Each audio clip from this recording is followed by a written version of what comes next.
Hi, my name is James, and as a foot and ankle specialist, I'm going to break down the key differences in the Hoka Arahi 6 versus the new model of the Hoka Arahi 7.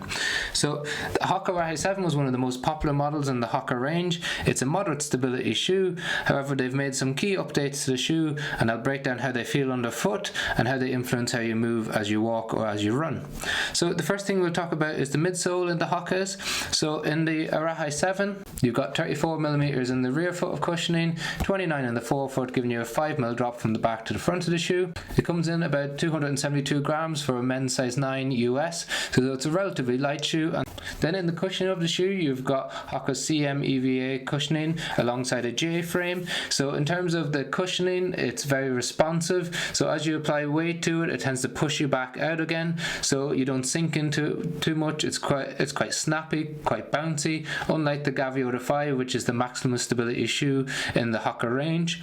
Then underfoot, the J frame goes from the back of the heel up to towards the forefoot, and it has a more denser, hard to compress cushioning underneath. So as you enter pronation forces inward, it helps to resist it by not compressing as much and pushes your foot back out again. Now you don't feel it as much as you would in shoes that have an actual posting underneath your arch of your foot, like the Brooks Adrenaline 24.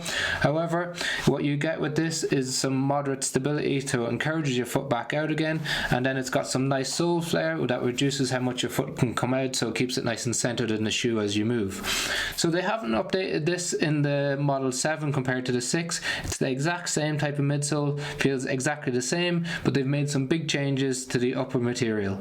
So the fit is relatively similar. It's a true to size fit. It's remained really narrow in the toe box, so they haven't made much changes, and in fact we felt maybe the 7 was a little bit narrower. It loosens up a little bit as we get moving and get some miles into it, but for us we just find it tapers too quickly in the toe box, compresses our toes. It's too much pressure on the inner and the outer aspect of our toes, and it's just too uncomfortable. You won't enjoy it if you've got issues around Morton's neuroma and bunions, because that compression has just caused too much irritation. It does come in a wider version, so if you're really keen on getting the Arahi, that is an option for you for a wider foot, but it still tapers quite early even in the wider version. Then as we move up the shoe, you've got a nice padded tongue on both the 6 and the 7, so it's a little bit more padding on the 7, but it's still got that great lockdown. It's got a very similar heel counter, same amount of rigidity in the heel counter that you get in the 7 as you did in the 6. So overall they've changed the material to a woven knit, so that helps to cradle your foot a little bit more, wrap around your foot to keep it centered on the shoe a bit more so it doesn't move from side to side.